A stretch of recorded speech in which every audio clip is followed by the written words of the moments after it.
right, hi, welcome. Thanks so much for coming out. Welcome to our Zoom participants, our live participants. My name is Eric Wakin. I'm the Deputy Director of the Hoover Institution and the head of the Everett and Jane Houck head of the Library and Archives. It's my great pleasure to do a brief introduction to today's book talk, a couple of speakers, and then we'll get started. Today's a book talk by a visiting fellow at the Hoover Institution, whom I had the pleasure of meeting a couple of years ago, Dan Flynn, talking about his book, The Man Who Invented Conservatism, The Unlikely Life of Frank S. Meyer. Really, really interesting story and really deeply based on archival research. More interestingly than many other archival research and stuff he personally found, like physically found in different places together and rescued from being destroyed. So it's a really, really great story. Dan's going to tell about, I love this sentence here. The book unveils one of the 20th century's great untold stories, a communist turned conservative, an anti-war activist turned soldier, a free love enthusiast turned family man whose big ideas captured the American right. It's a really interesting story about American intellectual history, and Dan's going to tell it. So let me introduce Dan.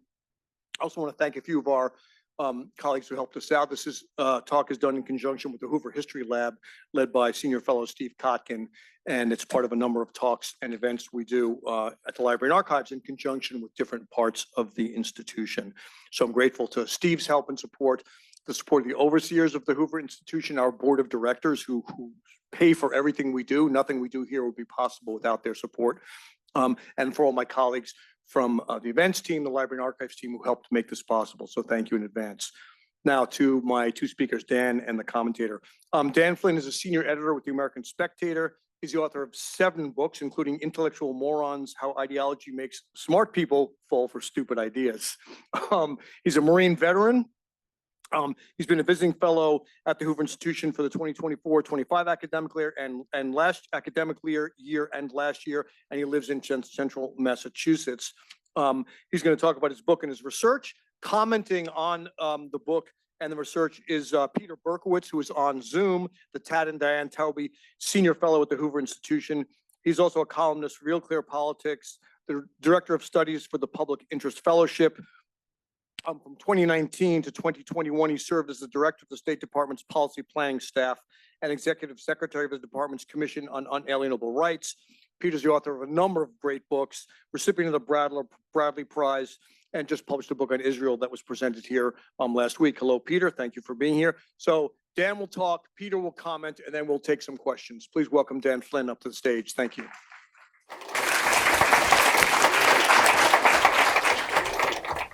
When Mike Wallace interviewed Frank Meyer in 1961, he said that I would venture to guess maybe 1 in 1,000 of my viewers knows who you are, but he offered sort of like a consolation prize line. But I'm told that William F. Buckley hangs on your every bit of editorial advice at National Review and that Barry Goldwater seeks you out for political counsel. I'm afraid for Frank Meyer's name recognition, the years have not been kind. It's probably 1 in 10,000 now rather than 1 in 1,000. And that presents problems for an author. But I think the bigger problem is not the 9,999 people that don't know him, but the one person that does. Frank Meyer, in death, he's become, he's morphed from being a person to becoming the personification of an idea. Frank's become a symbol. Frank Meyer means fusionism. And for the uninitiated, that I know we were listening to some jazz. It doesn't have to do with jazz in this instance. Fusionism was Frank Meyer's big idea. And it was the idea that essentially became the default philosophy for the American right from, say, Barry Goldwater through Ronald Reagan. Still has adherents now, but obviously it's seen better days. Fusionism, for the uninitiated, is basically Frank looked at the American right and saw these two disparate groups, traditionalists and libertarians, and said, you guys are not in conflict, you're in cooperation. You just don't know it. If you believe in freedom, well, freedom rests on thousands of years of Western civilization. You take away that heritage, you take away that tradition, the freedom's going to crumble. And if you are a partisan of tradition, well, there are things that you believe in too that rely on freedom.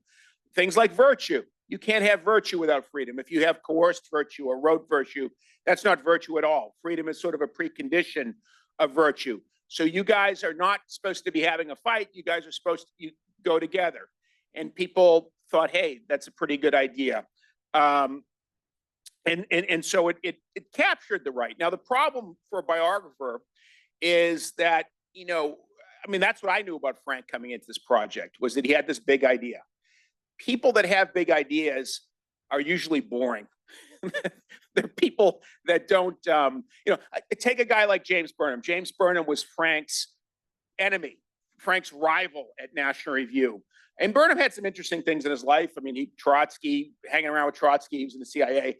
But for the most part, James Burnham went into National Review, took the train home to Kent, Connecticut, and lived this kind of milquetoast existence, domestic existence with his wife and his kid. And I don't want to read about a guy like that. I don't want to write about a guy like that. I don't want to be a guy like that. And so I thought Frank Meyer was a guy like that. And it turned out that, you know, I was completely wrong about that, that there was much more to him than ideas. And this is some of his ideas. The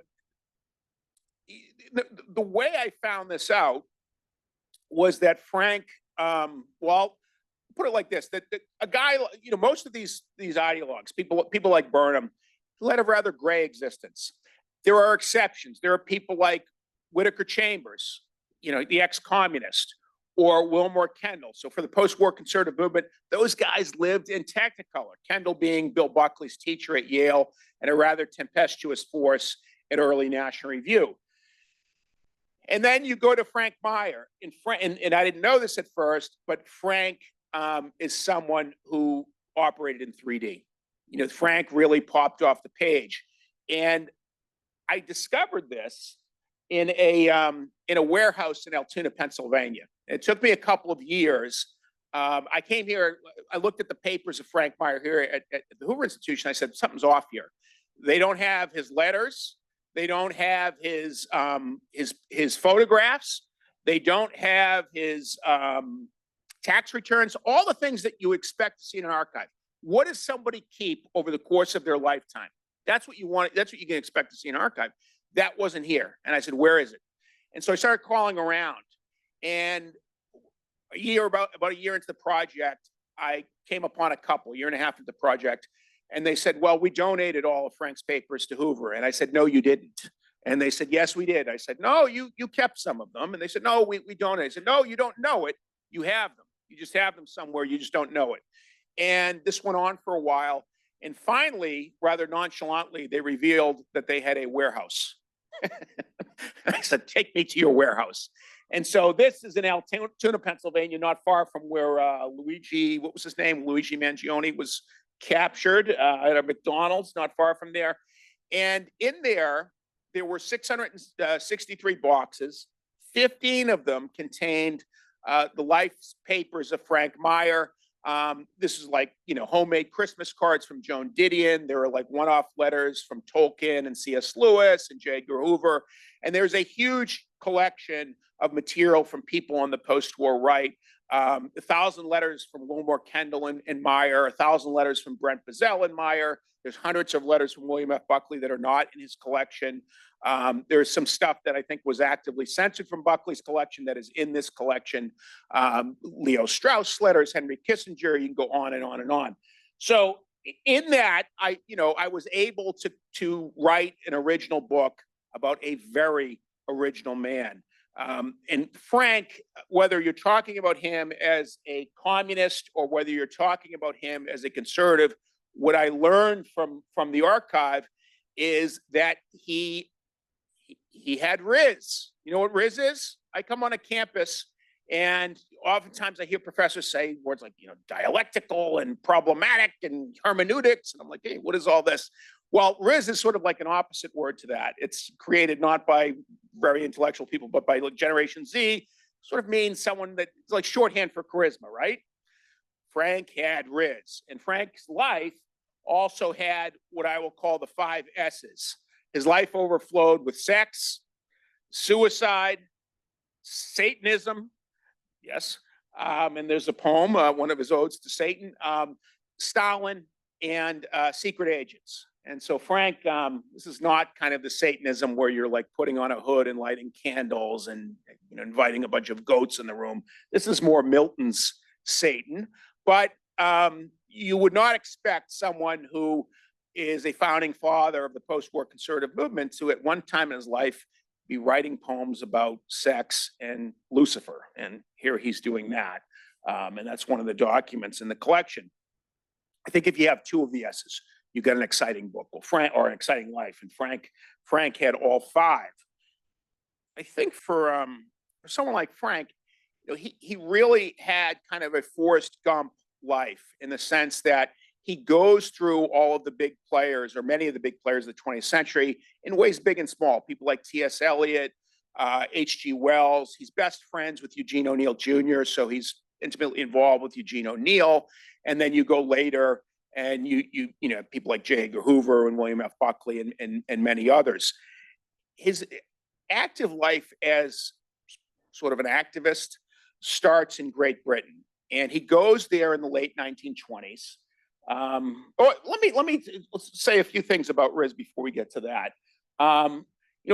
What I came across in the collection repeatedly were all of these folks that were enamored with Frank Meyer, that were just caught up in this guy. And I looked at this letter, and here's a guy begging Frank Meyer to be his friend. I read all these books that you sent me. Can we go drinking again? Let's do a Cook's tour of this part of the country. It's really sycophantic. And then you look at the bottom, and it's James Michener, who writes, Tales of the South Pacific and all sorts of popular books in the 20th century. At this point, he's a prep school teacher in Pennsylvania. And time and again, there are all these people that want to be in this guy's orbit, that want to be around Frank Meyer. There's women that want to be around Frank too. Not to get too salacious, Frank loses his virginity to this woman in the late 1920s. She is also quite famous. She is one of the leading figures in American art in the 20th century. When Frank catches up with her, she's at the Newark Museum of Art, and she's 5 years older, so it's a little bit difficult for some 20-year-old to land this woman as a girlfriend. But Frank somehow impresses her. This is Dorothy Canning Miller. She was the curator at the Museum of Modern Art for mid-century, and a big force. And it shows you that Frank, guys wanted to drink with him, women wanted to share and embrace with him. That type of a person is the exact type of that type of quality is the exact type of quality that is useful for leading a social movement. People are going to want to be around you. People are going to want to join your social movement. And that's what happens when he goes to Great Britain. He at Oxford, when he matriculates there are zero communists in the student body in the late 1920s at Oxford. It's kind of Marxism is sort of thought of as like bimetallism or some kind of crankish ideology. But then the Great Depression hits, and then Frank Meyer hits, and they go from 0 to 300 members of this group that he starts, the October Club at Oxford. And part of the reason they get so many members is Frank acts in an outrageous manner. George Lansbury speaks, Angela Lansbury's granddad, who was the head of the Labor Party at Oxford. Frank comes in there and shouts him down, has to be physically removed out of the auditorium. He invites H.G. Wells to speak for the specific purpose of dressing him down, which is kind of an odd way. If Eric invited me here and started shouting at me during the speech, you'd think this is kind of odd behavior. Meyer did this with H.G. Wells, and people started to take notice. Like, what is this guy doing? There was in Oxford, there was an Armistice Day remembrance for the soldiers of World War II. Meyer and his friends show up and crash that and start yelling at them and protesting. So people say, who's this American? And MI5 starts to notice this guy. MI6 starts to notice this guy. They take notes. They know, what tweed jacket he's wearing. They know what girls he hangs out with. They know what bars he drinks at. They know where he does his banking. They do a mail cover on his correspondence. They do a black bag job on his apartment. So they know all sorts of things about Frank Meyer, and they note it all in about 160 pages of files. But they don't note one thing about Frank Meyer. And that is, for the time that he was in Great Britain, he is almost constantly calling for the violent overthrow of the government of Prime Minister Ramsay MacDonald. And at the same time that he's calling for the violent overthrow of Ramsay MacDonald, he is secretly dating Ramsay MacDonald's youngest daughter. And he's doing this this is Frank and his friends. He is doing this in 10 Downing Street. This is a letter from Sheila MacDonald, basically saying, listen, the coast is clear. My dad's not around. Come over to 10 Downing Street. We'll have dinner. You pick the most romantic figure that you can think of in the history of communism, Che Guevara, Jack Reed. I don't know that any of them were as brash as to say, let's violently overthrow this guy's government and then quietly do that during the daytime and then at night sneak into his house and mess around with his daughter. Frank Meyer did that. And if you do that kind of thing, you're not going to last very long in that country. They're going to show you the door. And that's what they did with Frank Meyer. So Meyer goes on to London School of Economics, and he is elected president of the student government. Christian Menon, another one of these figures that becomes a bigger deal later in the century. Menon becomes the #2 guy in India under Nehru. But at London School of Economics, him and Meyer rigged the election to get Meyer elected the student president. And as sort of a payback to Menon, Meyer in his journal accuses one of the professors at the London School of Economics of being a spy for the British government against colonial students, against Indian students. And this causes a big ruckus. Harold Lasky, the famous Marxist, he is the guy who gets Meyer into London School of Economics. And indirectly, he's the guy who gets him out as well. He tattles on Meyer. Says, did you see what Meyer wrote about you? And he goes to the president of the school. In short order, Meyer is kicked out of London School of Economics. His presidency is taken away. He was an apprentice of Branislaw Malinowski, the anthropologist. That's taken away. He's working at the British Museum for a stipend from the Rockefeller Foundation. That's taken away. And they said, well, you have no reason to be in this country. Get out of here. At that point, Meyer becomes a cause celeb in England. There's a petition where E.M. Forrester, Passage to India and Howard's End, he signs the petition. Bertrand Russell signs the petition. Also some Nobel Prize winners, and George Lansbury even signs the petition. Keep Frank Meyer here. Clement Attlee gives a speech on the floor of the House of Commons. Why are we kicking this guy out?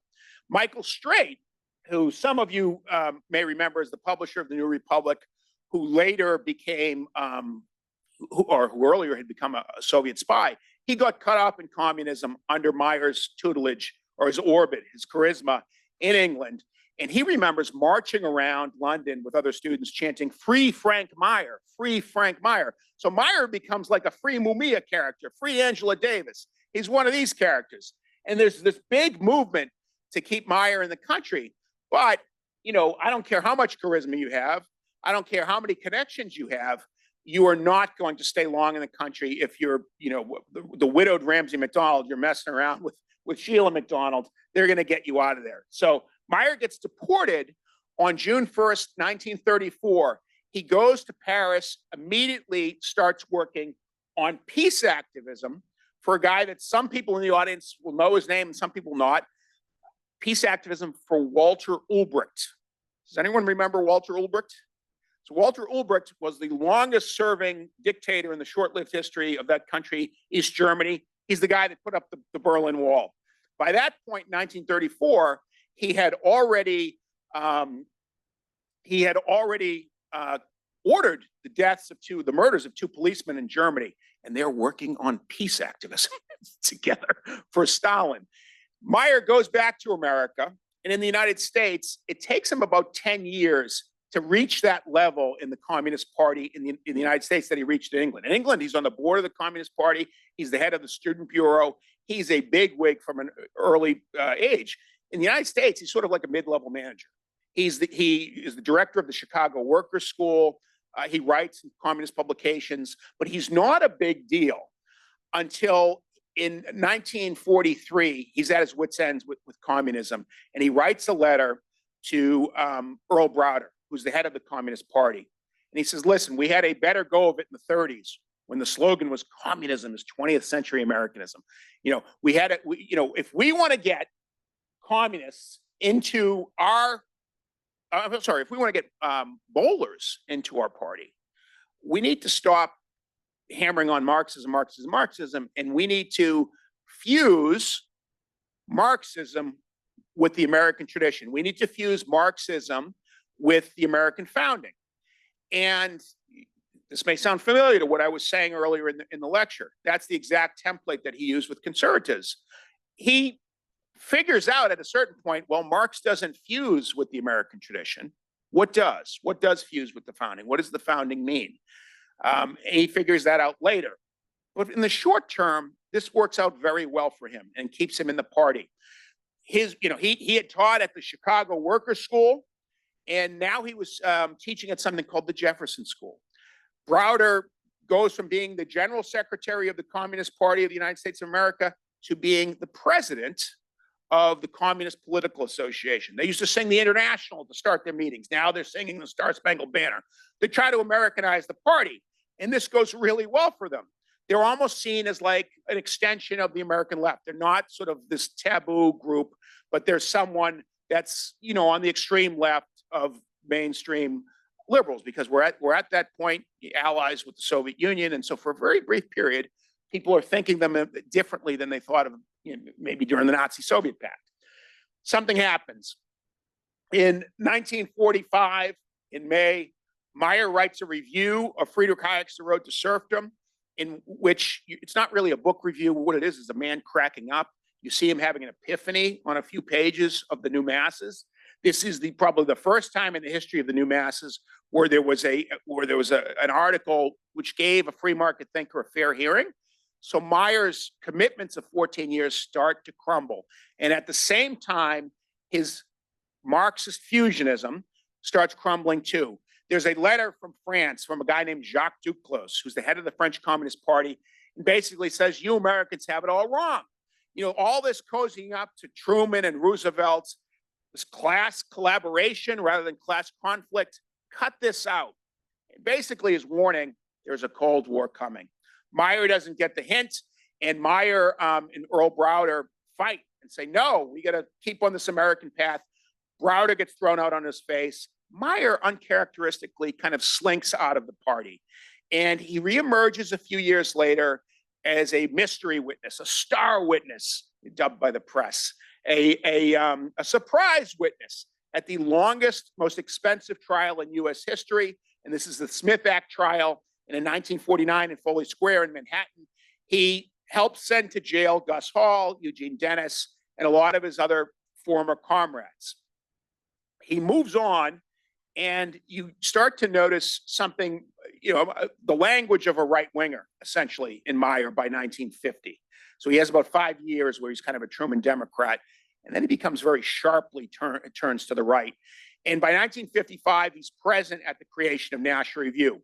National Review, even though Bill Buckley kind of did the heavy lifting, it was the idea of a guy named Willy Schlamm. Schlamm, like Meyer, was a communist. He met Lenin at the age of 16 at the Kremlin, and he had this idea. And what he said his idea was, I want to have a veritable conspiracy of friendship where the outs can finally take on the ins on an even playing field. In other words, all of these people that have kicked sand in our face, we're going to have this veritable conspiracy of friendship. It's called National Review, and we're going to take them on. Let's go. Well, the problem with that was that Schlamm was not a very good friend. He was a very cantankerous guy. I saw some letters from him this morning at Hoover in the archives, and he was being a pain in the neck in those letters, characteristically. So within a short period of time, he annoys Bill Buckley, he annoys Jim Burnham, and they defenestrate the guy. And this has a cascading effect on Meyer. Meyer takes over 3 roles from Willy Schlamm. He becomes first the literary editor of National Review, and at National Review, he's the first editor to publish a freelance piece by Joan Didion. So he has this sort of eye for talent, and he quickly puts together one of the best literary sections in the country. He wants to do reviews of science fiction, which was sort of thought of like maybe a little bit below cowboy fiction, but maybe a step above professional wrestling.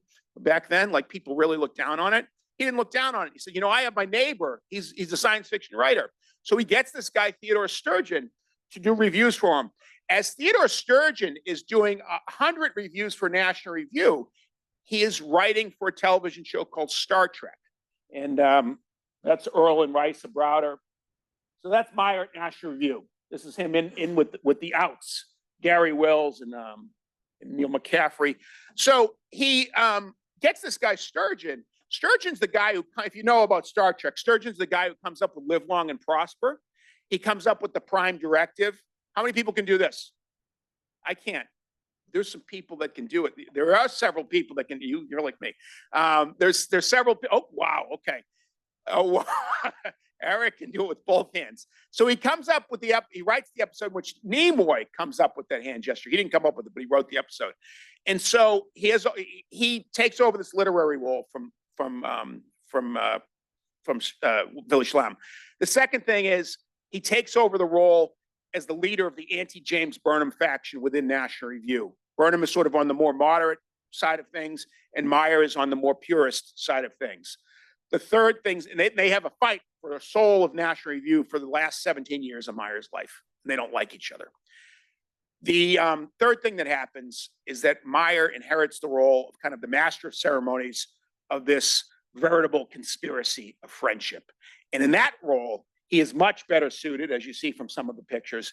He is much better suited. There's a young Donald Rumsfeld and Bob Novak and all sorts of people in that picture. You can spot them.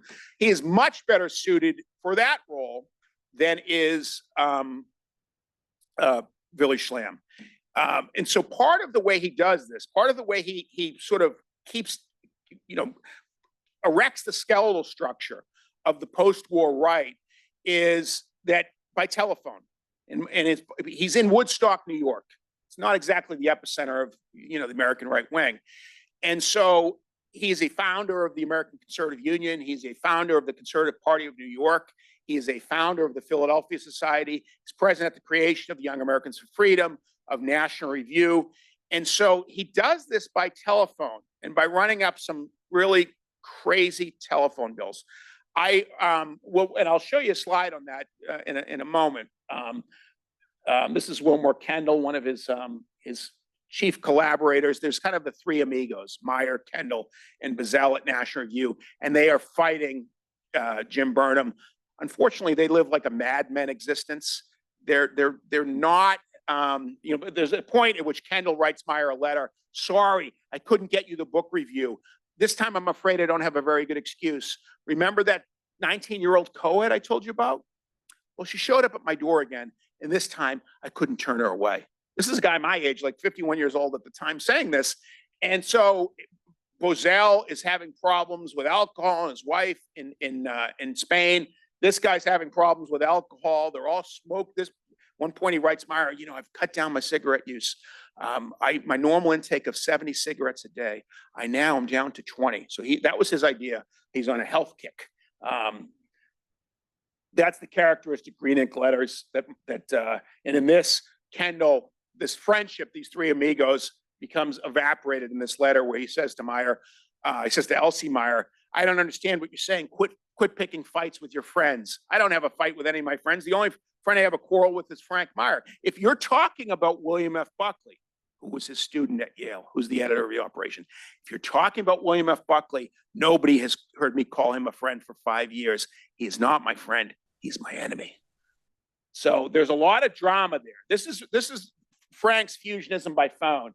Meyer's telephone bill in 1965, and you can just compare that to these other prices. I looked at when I was in the archives yesterday. I saw a letter by John Chamberlain, the contemporary of these guys, a journalist, editor at various loose publications, and he said, "I have, I'm a journalist. I have a telephone bill that's $100 a month." You just do the math. Compare. He was saying I got a big telephone bill. It's $100 a month. You look at that up there. That's how much Meyer was on the phone, and he was influencing operations in Woodstock by calling people at all hours of the night. That's the other thing. After the Second World War, and after he turns on the communists, he changes his hours. He keeps a gun by his bedside. He sleeps during the day. He stays up all night, and some people get phone calls at night from him. This is Meyer. This is Eugene O'Neill's desk. Meyer wrote his books on the desks that Eugene O'Neill wrote, one of his Pulitzer Prize winning plays and several of his plays. The other way that Meyer gets the movement kind of on his side, because what happens essentially, he loses the battle for the soul of National Review to Jim Burnham. He wins the battle for the conservative movement. The second way he does this, he turns his farmhouse in Woodstock into an agora for the post-war right. And sort of an unlikely agora because he He's this sort of counterculture figure, and next door to him is living who? The symbol of the counterculture, Bob Dylan. Bob Dylan is his next door neighbor, and he says, Bob Dylan, he has reasonably good sense. And if you read Dylan's autobiography, you understand why they sort of had a meeting in the minds. Dylan said about the hippies, I want to set fire to these people. I don't think Meyer ever said something so extreme, but Dylan was sick of these people harassing him. And so where would you move if you want to be away from people? Well, you'd move next door to Frank Meyer. It's not exactly next door, but the properties touch in Woodstock. And so all of a sudden, Frank has, Gary Wills said he spent more time with Frank and Elsie Meyer in the late 1950s and early 1960s than anyone outside of his immediate family. Coming up there was Joan Didion. Coming up there was Richard Allen, who later was the National Security Advisor under Reagan. Danny Boggs and a number of federal judges would come up. They would come up for the weekend. They would drink. They would smoke. They would argue, debate. They would laugh. There were witnesses that saw Gary Wills and Frank Meyer declaim Coriolanus in full in the living room, and they would stay up all night and do this. David Brudnoy, who was probably the most famous radio host in the history of New England, he said, I've never spent a more relaxing yet mentally taxing weekend as I did up in Woodstock. So there was a fella, Ed Fulner, who died this summer. He was the Heritage Foundation longtime president of that. And he said that when I talked to him, when he died, I re-listened to my interview with him. And he said there was one thing that really stuck with me about Frank Meyer. And that was that Frank Meyer was always about addition and never about subtraction. And when I listened to this, I thought, what did he mean? Did he mean Frank Meyer, the fusionist, is in his philosophy was always trying to add people, or did he mean Frank Meyer, the friend? And I thought, well, Ed's not here to answer that question, but I'm not sure it really matters, because I think these two aspects of his life kind of dovetailed. They went together. Frank Meyer, the friend, Frank Meyer, the fusionist, he was always trying to add people. And the way he did this was with his charisma, with being a magnet, sort of where people were brought in by his tractor beam personality. They wanted to be in his movement. They wanted to be his friend. If you want to start a political movement, it's not going to serve you well if you talk with marbles in your mouth or if you're staring at your shoes all the time. Those people don't usually go anywhere. But the guy that women want to have the exclusive company with and that men all want to go out to a bar with, that type of a person is the exact type of a person who is going to have these gifts that can generate more people for the movement. And I think that's what Frank did, both in the United Kingdom as a communist. I mean, we've heard stories of communists turned conservatives. That's not that unusual. But I think Frank's story is a little bit strange, because he is called repeatedly in the MI5, MI6 files that he's the founder of the student communist movement in Great Britain. And for that guy to reprise that role as sort of the Johnny Appleseed in the United States, I mean, I think that's most extraordinary. He changed his mind. He went from, as we said earlier, he went from a Stalinist to sort of an early adopter of Ronald Reagan. He went from a Jew to an atheist to a Catholic for the last 6 hours of his life. So he went shopping for ideas. He was someone that was this free love enthusiast. I mean, there's one letter that I have where he said, listen, I'm a non-monogamist. He says this to one of his girlfriends. Why can't you accept me for who I am? And the letters stop after that. So I guess she couldn't get over her hangups. But so he's this free love enthusiast. He comes into a family man. So Frank Meyer changed. You can change your mind. You can't do a personality transplant. You're going to be the same guy. James Burnham was the same guy as a Trotskyist as he was as a conservative, kind of snobbish. Frank Meyer was the same guy too, guy that people want to be around. And I would argue that's why he had so much success. Let me turn it over to Peter, and then we can go have a discussion with people afterwards. Thank you. It's great to be with you all. I want to congratulate Dan on a terrific book. As a biographer, especially a biographer of an intellectual, has a double challenge. One challenge is to bring the life to life, and the other challenge is to bring the ideas to life. And I think he's succeeded admirably in doing both. I mentioned to Dan before the formal presentation a number of aspects of the book that from which I learned a great deal. That is one who has for a long time appreciated the intellectual achievement of Frank Meyer. I'm not going to recapitulate that. I thought my contribution to this conversation might be to elaborate on really the first part of Dan's presentation. Meyer's, you could call it his one big idea. I think his one big idea is absolutely essential, and I have a few thoughts about it, and I will offer them in the context of politics today, especially politics within the conservative movement, especially politics within what we might call Trump world. Trump world is a divided world. By the way, something we learned from Dan's book is that thus it always was within the American conservative movement. It began as a divided world. Frank Meyer made an important contribution to bringing it together for more than a moment. How is Trump world divided? Well, the two biggest divisions, I suppose, are, let's call them the Trump populist, MAGA world, and the other, less dominant actually, are let's call them the old-fashioned establishment Republicans. We could call them Reaganite Republicans. And they have a bad name among the MAGA Republicans. Many MAGA Republicans, others on the new right, argue that, Reagan Republicanism was fine for those days, the 1980s, but today we face new crises, grave crises, and grave crises call for a new kind of conservatism, a new right. Well, back in the day, William F. Buckley and Frank Meyer thought, and rightly so, they were a sort of new right. That new right represented a synthesis we would call fusionism.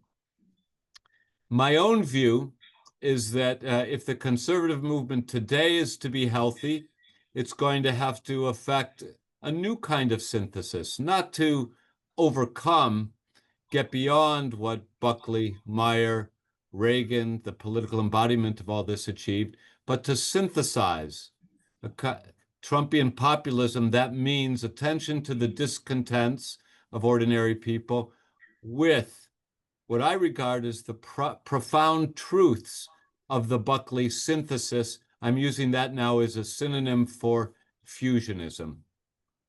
A few more words about how fusionism arose and its significance. This is merely an elaboration, not a departure from an elaboration of what Dan has already said and what he spells out in his book. Before World War II, in effect, there was no conservative movement in America.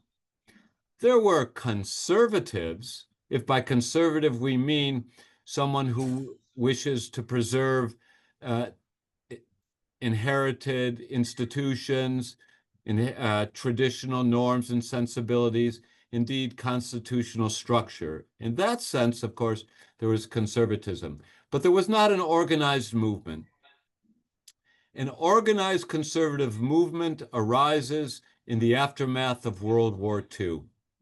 And before it has a name, we see emerging in the aftermath, really, I suppose, already beginning with during World War II, we see the two major strands of thinking that come to form American conservatism. I'll mention two books. The first book, Dan has mentioned it, is The Road to Serfdom by Friedrich Hayek. Not an American, he was Austrian-born, living in London when he wrote this book that was serialized by Reader's Digest in the United States. Hayek became one of the leading figures of what was called libertarianism. I prefer to call, especially in the case of Friedrich Hayek, limited government conservatism.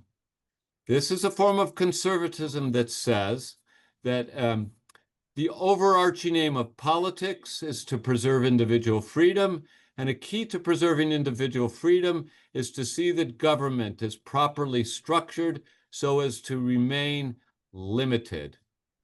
It certainly should not be allowed to engage in central planning of the economy, because central planning of the economy ineluctably leads to central planning of all things. One strand. And this strand grew up. It developed in reaction against socialism, where socialism was equated with central planning, and on Hayek's understanding, socialism included National Socialism and communism. All right, one strand. A second strand of what became the conservative movement in America was, let's call it, traditionalism.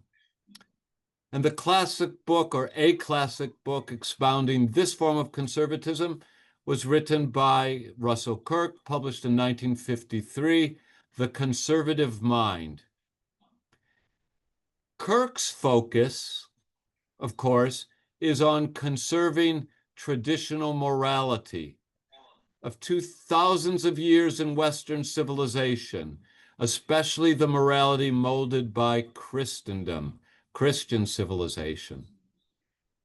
When Schlemm and William F. Buckley and a few other hardy souls got together in 1954 and then 1955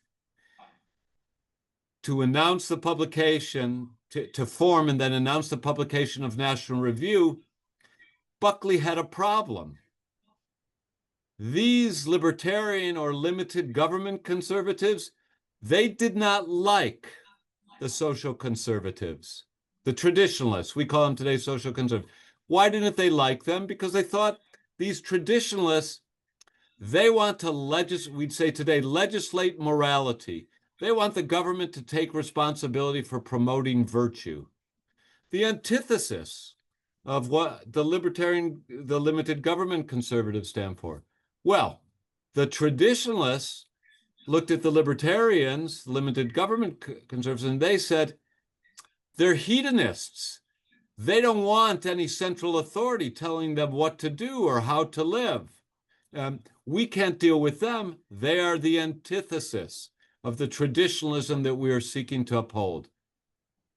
In the introduction to his first book, God and Man at Yale, William Buckley says in the opening paragraphs, quite innocently actually, he's a young man, 24, 25, he says, this book is written by a person who always understood the founding principles of this country, individualism, limited government, to be the correct principles for organizing political society. And by a person who also was always a Catholic Christian. It doesn't occur to Buckley in that book and probably anywhere else, actually think through analytically, theoretically, how these beliefs, his Catholic faith and his devotion to individualism fit together. It was Frank Meyer's great achievement to think that through, to see the interconnections. But this is very important. It wasn't only for Buckley, but then for Frank Meyer to see that if there's going to be a conservative movement as a practical matter, it's got to hold together both the limited government conservatives and the traditionalists who shared an opposition to the growing statism, New Deal at home, and who shared an opposition to communism abroad. They shared that. What Frank Meyer saw, in my view, better than anybody else at the time, and maybe since, is that the traditionalists supplied a lack in the limited government conservatives, and the limited government conservatives supplied a lack in the traditionalists. What do I mean? Hayek and other limited government conservatives were extremely illuminating about the structure of government such that it would be limited, about the dangers that would arise if government engaged in central planning. But what kind of people were capable of maintaining such a government? You won't find much of that reflection in the limited government conservatives. You found a lot, though, among the traditionalists about the question of how do we cultivate the virtues? What are the sources? Family, faith, and more. But in the traditionalists, who thought a great deal about what we owe to tradition, informing us in our ultimate end, our transcendent end, you had the belief that, well, if it's so important to cultivate virtue, surely government must be engaged in that role. It's the limited government conservatives who understood that that way lies not the promotion of the best in humanity, that is central planning, but tyranny. Frank Meyer made this argument, not just as a matter of expediency, can't we all live together? But that the completion of the limited government view required the traditionalists, and the traditionalists required the limited government conservatives. As Dan said, yes, virtue coerced is not virtue, but also if the institutions that know how to cultivate virtue are to do so, those institutions being the family, community, religion, if they are to do their job, perform what they do best, teach us about transcendent ends, then government has to be strictly limited to protecting individual rights. In my view, Frank Meyer spelled this all out with great clarity, and this will be my final point. He actually went beyond the argument that as a theoretical matter, limited government conservatives and traditionalists need one another. He also made a very conservative argument, and this was his argument about consensus.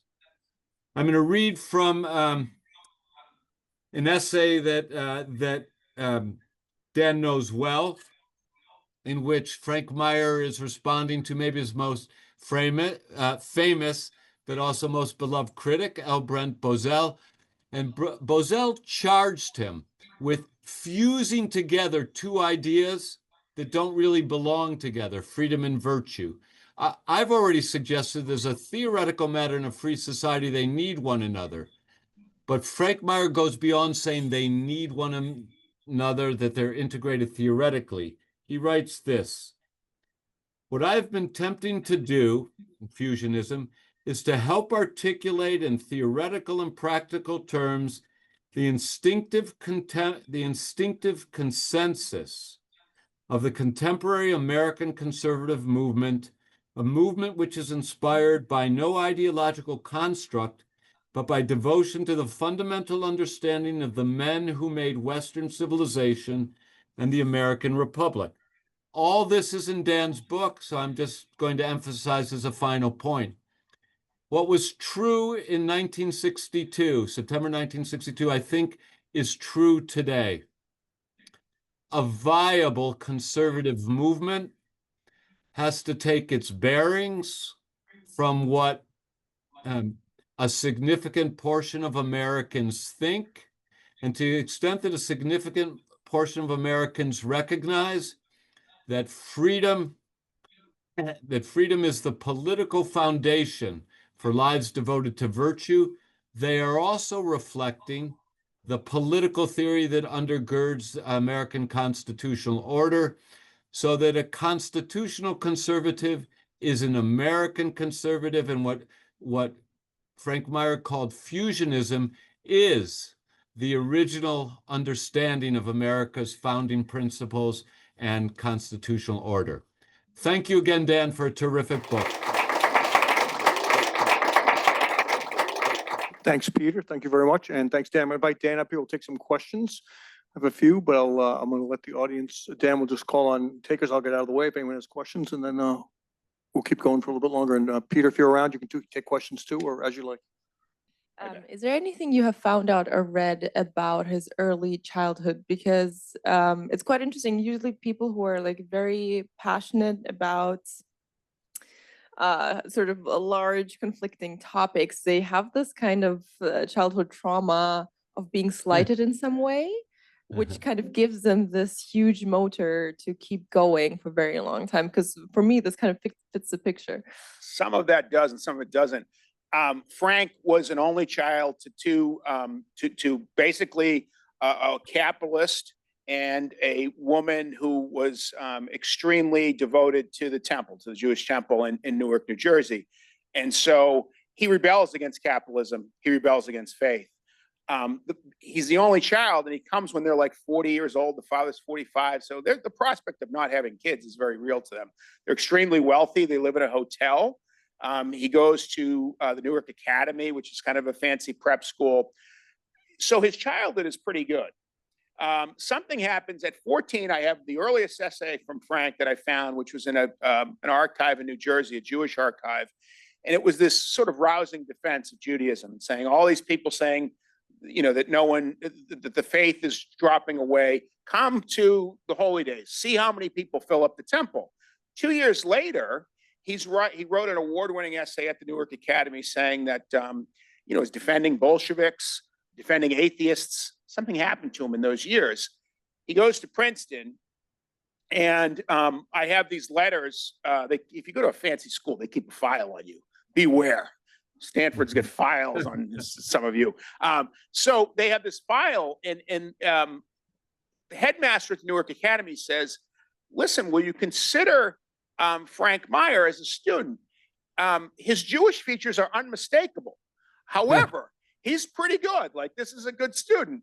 And so the guy writes back and says, you know, I'm afraid I don't even, you know, Frank Meyer doesn't even strike me as a Hebrew of the better quality. This is what the guy from Princeton writes back.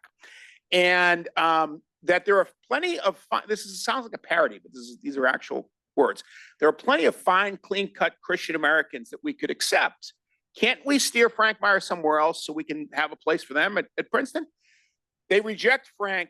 He does an extra year at the Newark Academy. He comes back and they say, all right, whatever, we'll let this guy in. But you have to think that student body that reflected this sentiment of fine, clean-cut Christian Americans. I mean, that Satan poem that I had and some of these other Satan poems that he wrote, I think that was kind of a rebellion against the anti-Semitism that he faced at Princeton. And much is made, because James Burnham went to Princeton as well, that they had some kind of clash, and this was a lifetime clash. I happen to think that's overdone. So they have correspondence in the 50s where they're fine. It's really National Review that sets them up for this big fight. Burnham was also at Balliol College at some of the same time Meyer was there. So their life is tracking. However, the notion of someone like Burnham, this sort of tall, fine, clean-cut Christian American, this sort of waspy-looking guy, that was sort of, when Frank wrote about these people, there was a sense of trauma. And in fact, he went and got mental health treatment after Princeton, and he washes out of Princeton. He kind of gets kicked out, kind of washes out, but he washes out for medical reasons, for mental health reasons. So if there's a trauma there, certainly Princeton was the big trauma in his life. He happens to, when he goes to Oxford, that kind of reverses. He has a much better time there. Yes. I have a couple of questions, one for you and another one for Peter. So for you is, do we know that his change of heart was genuine? Because I'm going to compare him to a contemporary figure who I both love and hate at the same time, which is Elon Musk, who comes across similarly. And to this day, I don't know if he voted for Trump to protect his empire or out of a genuine change of heart. And it seems to me that this guy, one is a tycoon that is a similar kind of creature, that he likes attention and that he goes around picking attention, and well, now he's conservative, but it was a genuine change of heart. And the second one for Peter is, as someone who was disenfranchised by conservatives, had Trump not become what I would not have voted ever in my life after the 2020 election. So Donald Trump brought a lot of us back into voting and believing in the system again. So I think that it was not Trump who bankrupted the conservative movement, it was Bush and all the invasions, all the wars, and all the things that actually bankrupt Trump is resorting to. So that's my question, comment, or whatever. Thank you. Peter, do you want to go first? I'll go second. Sure. I wouldn't go so far as to say that Trump's predecessors, Bush, bankrupt conservatism, but clearly in the post-Bush years, first with the Tea Party movement, and then was with the rise of Trump, we saw a groundswell of populists, by which I mean ordinary Americans' discontent with the elites. My own view is that ordinary Americans had good reasons to be discontent with the elites, and Trump tapped into something very real. However, at the same time, it seems to me, a viable and appealing and honorable conservatism is still going to be a conservatism that puts a priority on conserving America's founding principles and the best in our constitutional traditions. I myself see no internal contradiction between listening carefully to the people's discontents. After all, we live in a democracy, and you need to win a majority of the vote to hold office. But listening seriously to their discontents while simultaneously operating within the parameters of and espousing respect for our founding principles and constitutional traditions. So on Frank's change, basically, there's about 7 or 8 things that happen. I'll give you the abridged version. He, in England, his understudy is a guy named John Cornford. John Cornford's the grandson of Charles Darwin, and Frank grooms him as a teenager to be his successor. He takes over for him. The day after his 21st birthday, he dies fighting in the Spanish Civil War. And Meyer, even though he sticks with the party after the Nazi-Soviet pact, he's got a lot of guilt from that. Meyer had sent people to his death as a recruiter, the Spanish Civil War. And so Meyer says to the party, I want to sign up. I want to fight Hitler. And the party is exhorting everyone to fight Hitler. They say, no, you stay at home. You stay here. This is a guy, Morris Childs, who again later becomes a famous guy.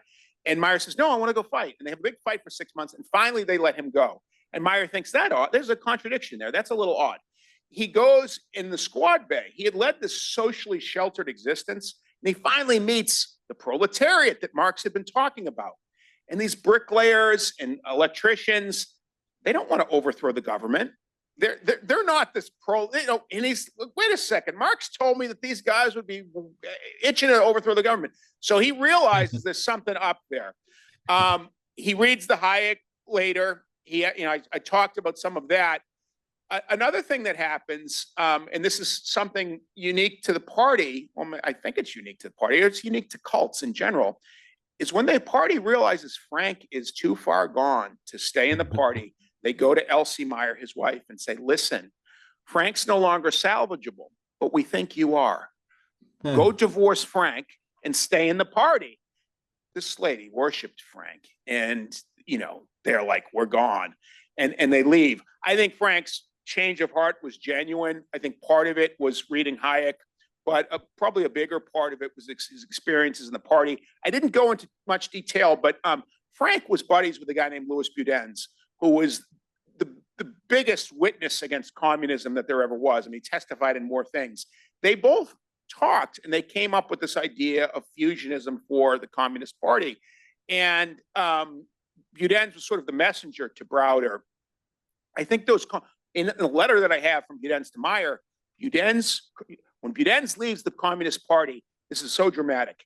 In the morning, he is the managing editor of the Daily Worker, the main communist publication. That night, he is converted to Catholicism by none other than Fulton Sheen, the most charismatic priest that there has ever been in the United States, the TV preacher, radio preacher, in St. Patrick's Cathedral. And it's in all of the newspapers and the communists are dumbstruck. Wait a second, this guy was the editor of our paper this morning, and now he's a Catholic and an anti-communist. He writes Meyer a letter, and he doesn't skip the reasons why, but he says, I credit our conversations in 1943 for my conversion. Meyer said, I'm not sure if I'm ready to leave the party, but within a few months he does. And I think his conversion was genuine. Yes. We have two questions online. I think that you may have just answered Scott's, which was what led to Frank Meyer's disenchantment with communism. So we'll go ahead and turn to John's question, which is, what can you tell us about the connection between Frank Meyer and Paul Linebarger, Cordwainer Smith? Oh, okay. I was going to talk at the all hands meeting tomorrow, and was going to put that in there because it has to do with the Star Trek connection. Cordwainer. So this is a man with many names, and I'm going to screw it up, but he was basically an operative for the CIA. He taught sort of psychological warfare at Johns Hopkins I forget the name of the institution there, but he was someone that was involved in the CIA. That was his day job.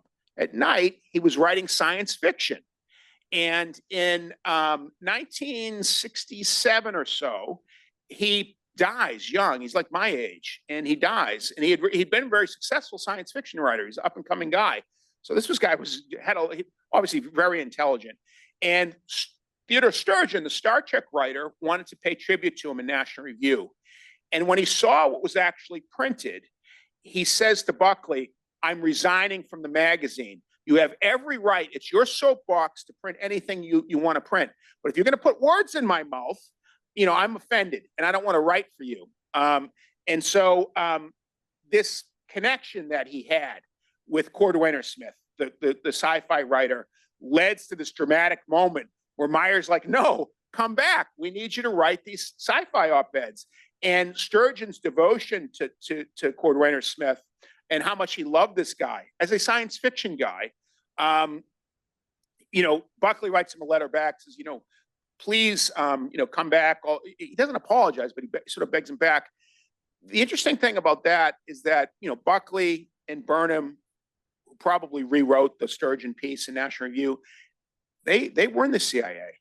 Burnham knew Linebarger. Burnham knew Cordwainer Smith, but did he know him as Cordwainer Smith? Did Buckley know him as Cordwainer Smith?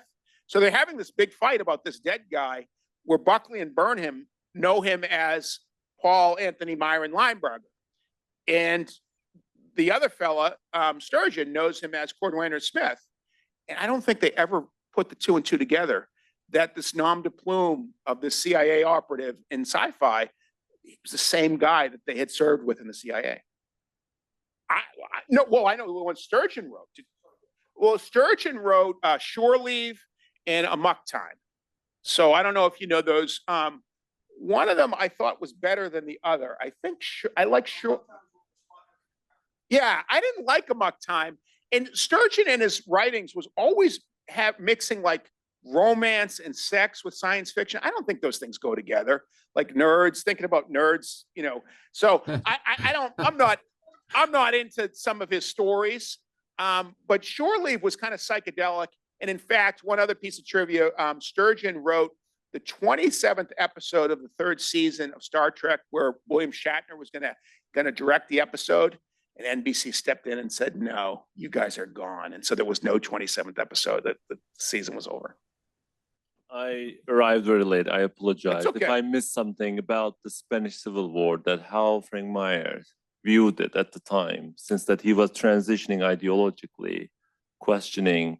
Did you find anything about his views on it? Well, he was a recruiter, and he thought, he brought people in. And so he was obviously, at that time, he's a committed communist. His friend, this guy that was Charles Darwin's grandson, John Cornford. In fact, Meyer names his first son John Cornford Meyer after his dead friend. He dies in the Spanish Civil War. So the effect on him is not so much that he thought, Franco was right or the Republicans were right. The effect on him was the guy he brought into the movement, who wouldn't have been in communism if not for him, who would be alive if not for him, who was his younger doppelganger. He was dead because of Frank Meyer. So Meyer felt a great deal of guilt. He wanted to go and fight against the Nazis, and the party wouldn't let him. And so that has a cascading effect where it catalyzes a lot of thoughts, not necessarily about whether that, the one side was right or wrong, but it just has this indirect effect on Meyer that ultimately leads to him leaving the party in very late 1945. Guys, I appreciate it so much. Let me turn it over to Eric. Thanks, Peter. Thanks, Dan. Thanks, audience. I noticed that the refugee from Princeton did not defend Princeton, but that's okay. The next exhibit, by the way, at the Hoover Institution is called Escape to Freedom, and maybe we'll feature that. Thanks very much for all being here, and have some coffee, and thanks. Please come again. Thanks again, Peter.